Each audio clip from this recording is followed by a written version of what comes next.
Decomposition. 14.4 Energy flow. 14.5 Ecological pyramids. 14.6 Ecological succession. 14.7 Nutrient cycling. 14.8 Ecosystem services. An ecosystem can be visualized as a functional unit of nature, where living organisms interact among themselves and also with the surrounding physical environment. Ecosystem varies greatly in size from a small pond to a large forest or a sea. Many ecologists regard the entire biosphere as a global ecosystem, as a composite of all local ecosystems on Earth. Since this system is too much big and complex to be studied at one time, it is convenient to divide it into two basic categories, namely the terrestrial and the aquatic. Forest, grassland and desert are some examples of terrestrial ecosystems. Pond, lake, wetland, river and estuary are some examples of aquatic ecosystems. Crop fields and an aquarium may also be considered as man-made ecosystems. We will first look at the structure of the ecosystem, in order to appreciate the input productivity, transfer of energy food chain web, nutrient cycling and the output degradation and energy loss. We will also look at the relationships cycles, chains, webs that are created as a result of these energy flows within the system and their interrelationship.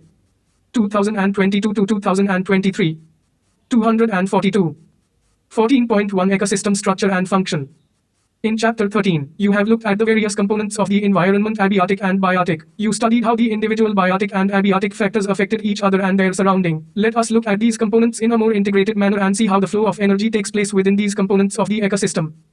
Interaction of biotic and abiotic components result in a physical structure that is characteristic for each type of ecosystem. Identification and enumeration of plant and animal species of an ecosystem gives its species composition. Vertical distribution of different species occupying different levels is called stratification. For example, trees occupy top vertical strata or layer of a forest, shrubs the second, and herbs and grasses occupy the bottom layers. The components of the ecosystem are seen to function as a unit when you consider the following aspects. I. Productivity. 2. Decomposition. 3. Energy flow, and IV. Nutrient cycling. To understand the ethos of an aquatic ecosystem, let us take a small pond as an example. This is fairly a self-sustainable unit and rather simple example that explain even the complex interactions that exist in an aquatic ecosystem. A pond is a shallow water body in which all the above mentioned four basic components of an ecosystem are well exhibited. The abiotic component is the water with all the dissolved inorganic and organic substances and the rich soil deposit at the bottom of the pond. The solar input, the cycle of temperature, the length and other climatic conditions regulate the rate of function of the entire pond. The autotrophic components include the phytoplankton, some algae and the floating, submerged and marginal plants found at the edges. The consumers are represented by the zooplankton, the free-swimming and bottom-dwelling forms. The decomposers are the fungi, bacteria and flagellates especially abundant in the bottom of the pond. This system performs all the functions of any ecosystem and of the biosphere as a whole, that is, conversion of inorganic into organic material with the help of the radiant energy of the sun by the autotrophs, consumption of the autotrophs by heterotrophs, decomposition and mineralization of the dead matter to release them back for reuse by the autotrophs. These events are repeated over and over again. There is unidirectional movement of energy towards the higher trophic levels and its dissipation and loss as heat to the environment. 14.2 Productivity. A constant input of solar energy is the basic requirement for any ecosystem to function and sustain. Primary production is defined as the amount of 2022 to 2023. Biology. Ecosystem. Biomass or organic matter produced per unit area over a time period by plants during photosynthesis. It is expressed in terms of weight GM2 or energy Cal M2. The rate of biomass production is called productivity. It is expressed in terms of GM2 years 1 or Cal M2 year 1 to compare the productivity of different ecosystems. It can be divided into gross primary productivity GPP and net primary productivity NPP. Gross primary productivity of an ecosystem is the rate of production of organic matter during photosynthesis. A considerable amount of GPP is utilized by plants in respiration. Gross primary productivity minus respiration losses is the net primary productivity NPP. GPPR equals NPP. Net primary productivity is the available biomass for the consumption. 2 heterotrophs, herbivores and decomposers. Secondary productivity is defined as the rate of formation of new organic matter by consumers. Primary productivity depends on the plant species inhabiting a particular area. It also depends on a variety of environmental factors, availability of nutrients and photosynthetic capacity of plants. Therefore, it varies in different types of ecosystems. The annual net primary productivity of the whole biosphere is approximately 170 billion tons dry weight of organic matter. Of this, despite occupying about 70% of the surface, the productivity of the oceans are only 55 billion tons. Rest, of course, is on land. Discuss the main reason for the low productivity of ocean with your teacher. 14.3 Decomposition. You may have heard of the earthworm being referred to as the farmer's friend. This is so because they help in the breakdown of complex organic matter as well as in loosening of the soil. Similarly, decomposers break down complex organic matter into inorganic substances like carbon dioxide, water and nutrients, and the process is called decomposition. Dead plant remains such as leaves, bark, flowers and dead remains of animals, including fecal matter, constitute detritus, which is the raw material for decomposition. The important steps in the process of decomposition are fragmentation, leaching, catabolism, humification and mineralization. Detritivores. For example, earthworm break down detritus into smaller particles. This process is called fragmentation. By the process of leaching, water-soluble inorganic nutrients go down into the soil horizon and get precipitated as unavailable salts. Bacterial and fungal enzymes degrade detritus into simpler inorganic substances. This process is called as catabolism. It is important to note that all the above steps in decomposition operate simultaneously on the detritus. Figure 14.1. Humification and mineralization occur during decomposition in the soil. Humification leads 2022 to 2023, 243, 244. To accumulation of a dark-colored amorphous substance called humus that is highly resistant to microbial action and undergoes decomposition at an extremely slow rate. Being colloidal in nature, it serves as a reservoir of nutrients. The humus is further degraded by some microbes and release of inorganic nutrients occur by the process known as mineralization. Decomposition is largely an oxygen-requiring process. The rate of decomposition is controlled by chemical composition of detritus and climatic factors. In a particular climatic condition, decomposition rate is slower if detritus is rich in lignin and chitin, and quicker if detritus is rich in nitrogen and water-soluble substances like sugars. Temperature and soil moisture are the most important climatic factors that regulate decomposition through their effects on the activities of soil microbes. Warm and moist environment favor decomposition, whereas low temperature and anaerobiosis inhibit decomposition, resulting in build-up of organic materials. Figure 14.1. Diagrammatic representation of decomposition cycle in a terrestrial ecosystem. 2022 to 2023. Biology. Ecosystem. 14.4. Energy flow. Except for the deep-sea hydrothermal ecosystem, sun is the only source of energy for all ecosystems on Earth. Of the incident solar radiation, less than 50% of it is photosynthetically active radiation (PAR). We know that plants and photosynthetic bacteria, autotrophs, fix sun's radiant energy to make food from simple inorganic materials. Plants capture only 2–10% of the power, and this small amount of energy sustains the entire living world. So, it is very important to know how the solar energy captured by plants flows through different organisms of an ecosystem. All organisms are dependent for their food on producers, either directly or indirectly. So you find unidirectional flow of energy from the sun to producers and then to consumers. Is this in keeping with the first law of thermodynamics? Further, ecosystems are not exempt from the second law of thermodynamics. They need a constant supply of energy to synthesize the molecules they require to counteract the universal tendency toward increasing disorderliness. The green plant in the ecosystem are called producers. In a terrestrial ecosystem, major producers are herbaceous and woody plants. Likewise, producers in an aquatic ecosystem are various species like phytoplankton, algae and higher plants. You have read about the food chains and webs that exist in nature. Starting from the plants or producers, food chains or rather webs are formed such that an animal feeds on a plant or on another animal and in turn is food for another. The chain or web is formed because of this interdependency. No energy that is trapped into an organism remains in it forever. The energy trapped by the producer, hence, is either passed on to a consumer or the organism dies. Death of organism is the beginning of the detritus food chain web. All animals depend on plants directly or indirectly for their food needs. They are hence called consumers and also heterotrophs. If they feed on the producers, the plants, they are called primary consumers. And if the animals eat other animals which in turn eat the plants or their produce, they are called secondary consumers. Likewise, you could have tertiary consumers too. Obviously, the primary consumers will be herbivores. Some common herbivores are insects, birds and mammals in terrestrial ecosystem and mollusks in aquatic ecosystem. The consumers that feed on these herbivores are carnivores, or more correctly primary carnivores, though secondary consumers. Those animals that depend on the primary carnivores for food are labeled secondary carnivores. A simple grazing food chain, GFC, is depicted below. Grass goat man. Producer primary consumer secondary consumer. 2022 to 2023. 245. 246. Figure 14.2. Diagrammatic representation of trophic levels in an ecosystem. The detritus food chain, DFC, begins with dead organic matter. It is made up of decomposers which are heterotrophic organisms, mainly fungi and bacteria. They meet their energy and nutrient requirements by degrading dead organic matter or detritus. These are also known as saprotrophs. Sapro, to decompose. Decomposers secrete digestive enzymes that break down dead and waste materials into simple, inorganic materials, which are subsequently absorbed by them. In an aquatic ecosystem, GFC is the major conduit for energy flow. As against this, in a terrestrial ecosystem, a much larger fraction of energy flows through the detritus food chain than through the GFC. Detritus food chain may be connected with the grazing food chain at some levels. Some of the organisms of DFC are prey to the GFC animals, and in a natural ecosystem, some animals like cockroaches, crows, etc. are omnivores. These natural interconnection of food chains make it a food web. How would you classify human beings? Organisms occupy a place in the natural surroundings or in a community according to their feeding relationship with other organisms. Based on the source of their nutrition or food, organisms occupy a specific place in the food chain that is known as their trophic level. Producers belong to the first trophic level, herbivores primary consumer to the second, and carnivores secondary consumer to the third. Figure 14.2. 2022 to 2023. Biology. Ecosystem.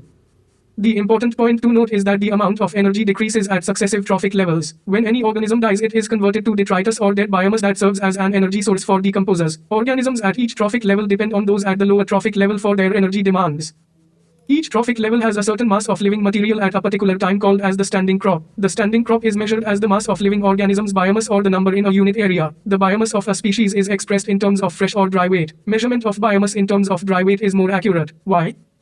The number of trophic levels in the grazing food chain is restricted as the transfer of energy follows 10% law. Only 10% of the energy is transferred to each trophic level from the lower trophic level. In nature, it is possible to have so many levels: producer, herbivore, primary carnivore, secondary carnivore in the grazing food chain. Figure 14.3. Do you think there is any such limitation in a detritus food chain?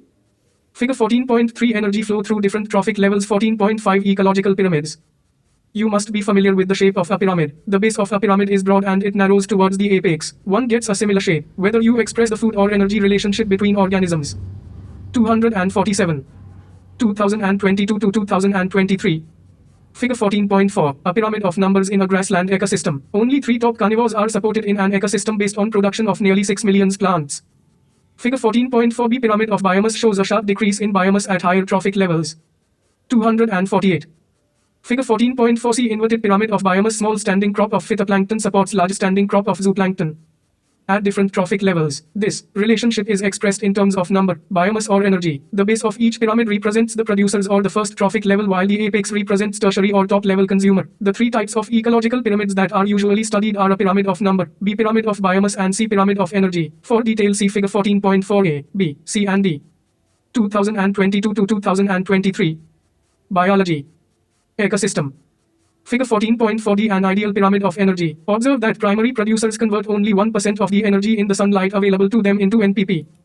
Any calculations of energy content, biomass or numbers, has to include all organisms at that trophic level. No generalizations we make will be true if we take only a few individuals at any trophic level into account. Also, a given organism may occupy more than one trophic level simultaneously. One must remember that the trophic level represents a functional level, not a species as such. A given species may occupy more than one trophic level in the same ecosystem at the same time. For example, a sparrow is a primary consumer when it eats seeds, fruits, peas, and a secondary consumer when it eats insects and worms. Can you work out how many trophic levels human beings function at in a food chain? In most ecosystems, all the pyramids of number, of energy and biomass are upright. That is, producers are more in number and biomass than the herbivores, and herbivores are more in number and biomass than the carnivores. Also, energy at a lower trophic level is always more than at a higher level. There are exceptions to this generalization. If you were to count the number of insects feeding on a big tree, what kind of pyramid would you get? Now add an estimate of the number of small birds depending on the insects, as also the number of larger birds eating the smaller. Draw the shape you would get. The pyramid of biomass in sea is generally inverted because the biomass of fishes far exceeds that of phytoplankton. Isn't that a paradox? How would you explain this? Pyramid of energy is always upright, can never be inverted, because when energy flows from a particular trophic level to the next trophic level, some energy is always lost as heat at each step. Each bar in the energy pyramid indicates the amount of energy present at each trophic level in a given time or annually per unit area. 2022 to 2023. 249. 250. However, there are certain limitations of ecological pyramids, such as it does not take into account the same species belonging to 2 or more trophic levels. It assumes a simple food chain, something that almost never exists in nature. It does not accommodate a food web. Moreover, saprophytes are not given any place in ecological pyramids even though they play a vital role in the ecosystem. 14.6 Ecological succession. You have learnt in chapter 13 the characteristics of population and community and also their response to environment and how such responses vary from an individual response. Let us examine another aspect of community response to environment over time.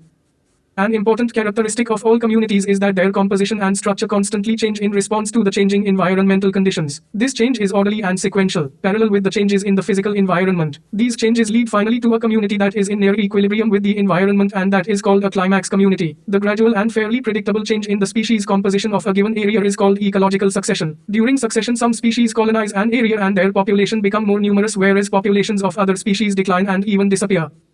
The entire sequence of communities that successively change in a given area are called sears. The individual transitional communities are termed searal stages or searal communities. In the successive searal stages, there is a change in the diversity of species of organisms, increase in the number of species and organisms, as well as an increase in the total biomass. The present-day communities in the world have come to be because of succession that has occurred over millions of years since life started on Earth. Actually, succession and evolution would have been parallel processes at that time. Succession is hence a process that starts in an area where no living organisms are there. These could be areas where no living organisms ever existed, say bare rock, or in areas that somehow lost all the living organisms that existed there. The former is called primary succession, while the latter is termed secondary succession.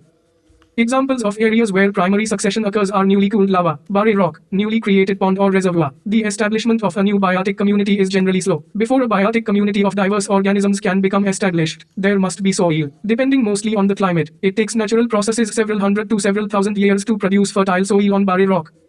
2022 to 2023. Biology.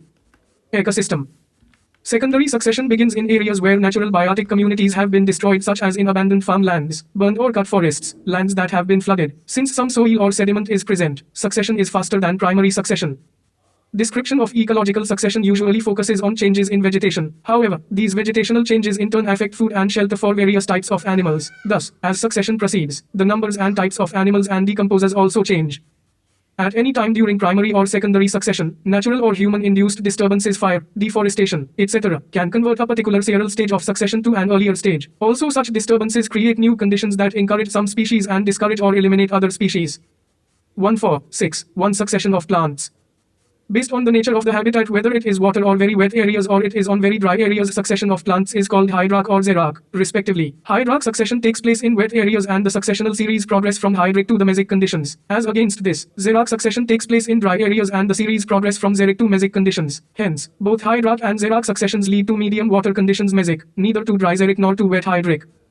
The species that invade a bare area are called pioneer species. In primary succession on rocks, these are usually lichens which are able to secrete acids to dissolve rock, helping in weathering and soil formation. These later pave way to some very small plants like bryophytes, which are able to take hold in the small amount of soil. They are, with time, succeeded by higher plants, and after several more stages, ultimately a stable climax forest community is formed. The climax community remains stable as long as the environment remains unchanged. With time, the xerophytic habitat gets converted into a mesophytic one. In primary succession in water, the pioneers are the small phytoplanktons, which are replaced with time by rooted submerged plants, rooted floating angiosperms followed by free-floating plants, then reed swamp, marsh meadow, scrub and finally the trees. The climax again would be a forest. With time the water body is converted into land, figure 14.5.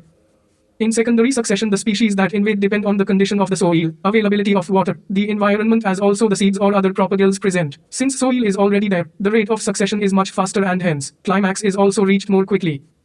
What is important to understand is that succession, particularly primary succession, is a very slow process, taking maybe thousands of 2022 to 2023, 251, 252. G.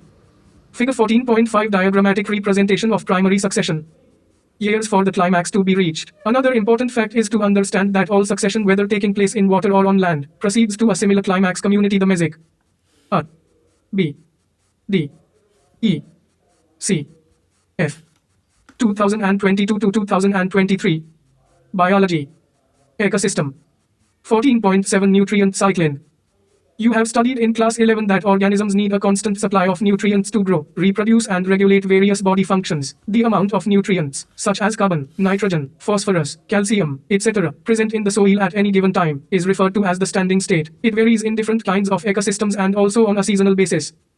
What is important is to appreciate that nutrients which are never lost from the ecosystems, rather they are recycled time and again indefinitely. The movement of nutrient elements through the various components of an ecosystem is called nutrient cycling. Another name of nutrient cycling is biogeochemical cycles. Bio, living organism, geo, rocks, air, water. Nutrient cycles are of two types, A, gaseous and B, sedimentary. The figure 14.6 simplified model of carbon cycle in the biosphere. Reservoir for gaseous type of nutrient cycle, for example, nitrogen, carbon cycle, exists in the atmosphere, and for the sedimentary cycle, for example, sulfur and phosphorus cycle, the reservoir is located in Earth's crust. Environmental factors, for example, soil, moisture, pH, temperature, etc., regulate the rate of release of nutrients into the atmosphere. The function of the reservoir is 2022 to 2023, 253, 254. To meet with the deficit which occurs due to imbalance in the rate of influx and efflux. You have made a detailed study of nitrogen cycle in class 11. Here we discuss carbon and phosphorus cycles. 147. 1 ecosystem, carbon cycle.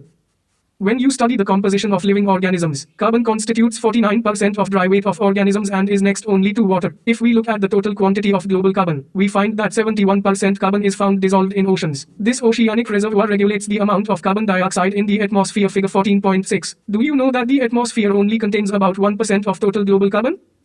Fossil fuel also represent a reservoir of carbon. Carbon cycling occurs through atmosphere, ocean and through living and dead organisms. According to one estimate, 4x 1013 kilograms of carbon is fixed annually in the biosphere through photosynthesis. A considerable amount of carbon returns to the atmosphere as CO2 through respiratory activities of the producers and consumers. Decomposers also contribute substantially to CO2 pool by their processing of waste materials and dead organic matter of land or oceans. Some amount of the fixed carbon is lost to sediments and removed from circulation. Burning of wood, forest fire and combustion of organic matter, fossil fuel, volcanic activity are additional sources for releasing CO2 in the atmosphere. Human activities have significantly influenced the carbon cycle. Rapid deforestation and massive burning of fossil fuel for energy and transport have significantly increased the rate of release of carbon dioxide into the atmosphere. See greenhouse effect in chapter 16. 1.4.7.2 Ecosystem, phosphorus cycle. Phosphorus is a major constituent of biological membranes, nucleic acids and cellular energy transfer systems. Many animals also need large quantities of this element to make shells, bones and teeth. The natural reservoir of phosphorus is rock, which contains phosphorus in the form of phosphates. When rocks are weathered, minute amounts of these phosphates dissolve in soil solution and are absorbed by the roots of the plants. Figure 14.7. Herbivores and other animals obtain this element from plants. The waste products and the dead organisms are decomposed by phosphate solubilizing bacteria releasing phosphorus. Unlike carbon cycle, there is no respiratory release of phosphorus into atmosphere. Can you differentiate between the carbon and the phosphorus cycle? The other two major and important differences between carbon and phosphorus cycle are firstly, atmospheric inputs of phosphorus through rainfall are much smaller than carbon inputs, and secondly, gaseous. 2022 to 2023. Biology. Ecosystem. Figure 14.7 A simplified model of phosphorus cycling in a terrestrial ecosystem. Exchanges of phosphorus between organism and environment are negligible. 14.8 Ecosystem services. Healthy ecosystems are the base for a wide range of economic, environmental and aesthetic goods and services. The products of ecosystem processes are named as ecosystem services. For example, healthy forest ecosystems purify air and water, mitigate droughts and floods, cycle nutrients, generate fertile soils, provide wildlife habitat, maintain biodiversity, pollinate crops, provide storage site for carbon and also provide aesthetic, cultural and spiritual values. Though value of such services of biodiversity is difficult to determine, it seems reasonable to think that biodiversity should carry a hefty price tag. Robert Constanzer and his colleagues have very recently tried to put price tags on nature's life support services. Researchers have put an average price tag of $33 trillion a year on these fundamental ecosystems services, which are largely taken for granted because they are free. This is nearly twice the value of the global gross national product (GNP), which is $18 trillion. Out of the total cost of various ecosystem services, the soil formation accounts for about 50%, and contributions of other services like recreation and nutrient cycling are less than 10% each. The cost of climate regulation and habitat for wildlife are about 6% each. 2022 to 2023. 255. Summary. An ecosystem is a structural and functional unit of nature and it comprises abiotic and biotic components. Abiotic components are inorganic materials, air, water and soil, whereas biotic components are producers, consumers and decomposers. Each ecosystem has characteristic physical structure resulting from interaction amongst abiotic and biotic components. Species composition and stratification are the two main structural features of an ecosystem. Based on source of nutrition, every organism occupies a place in an ecosystem. Productivity, decomposition, energy flow, and nutrient cycling are the four important components of an ecosystem. Primary productivity is the rate of capture of solar energy or biomass production of the producers. It is divided into two types: gross primary productivity (GPP) and net primary productivity (NPP). Rate of capture of solar energy or total production of organic matter is called as GPP. NPP is the remaining biomass or the energy left after utilization of producers. Secondary productivity is the rate of assimilation of food energy by the consumers. In decomposition, complex organic compounds of detritus are converted to carbon dioxide, water and inorganic nutrients by the decomposers. Decomposition involves three processes, namely fragmentation of detritus, leaching and catabolism.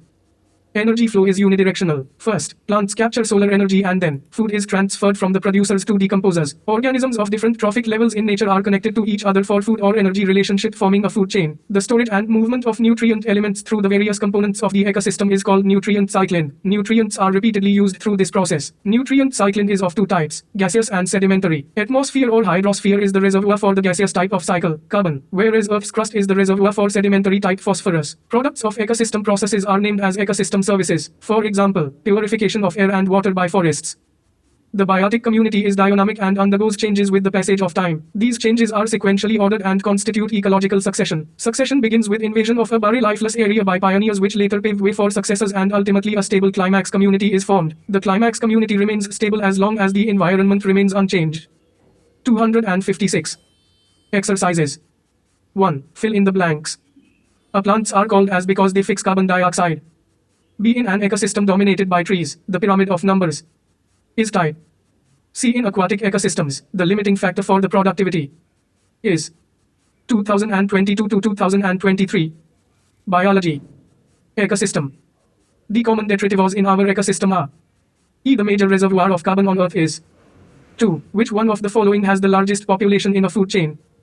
A. Producers. B. Primary consumers. C. Secondary consumers. D. Decomposers. 3. The second trophic level in a lake is A. Phytoplankton. B. Zooplankton. C. Benthos. D. Fishes. 4. Secondary producers are A. Herbivores. B. Producers. C. Carnivores. D. None of the above. 5. What is the percentage of photosynthetically active radiation PAR in the incident solar radiation?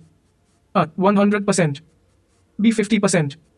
C. 15%. D. 10%. 6. Distinguish between A. Grazing food chain and detritus food chain. B. Production and decomposition. C. Upright and inverted pyramid. D. Food chain and food web. E. Litter and detritus. F. Primary and secondary productivity. 7. Describe the components of an ecosystem. 8. Define ecological pyramids and describe with examples pyramids of number and biomass. 9. What is primary productivity? Give brief description of factors that affect primary productivity. 10. Define decomposition and describe the processes and products of decomposition. 11. Give an account of energy flow in an ecosystem. 12. Write important features of a sedimentary cycle in an ecosystem. 13. Outline salient features of carbon cycling in an ecosystem. 2022 to 2023. 257.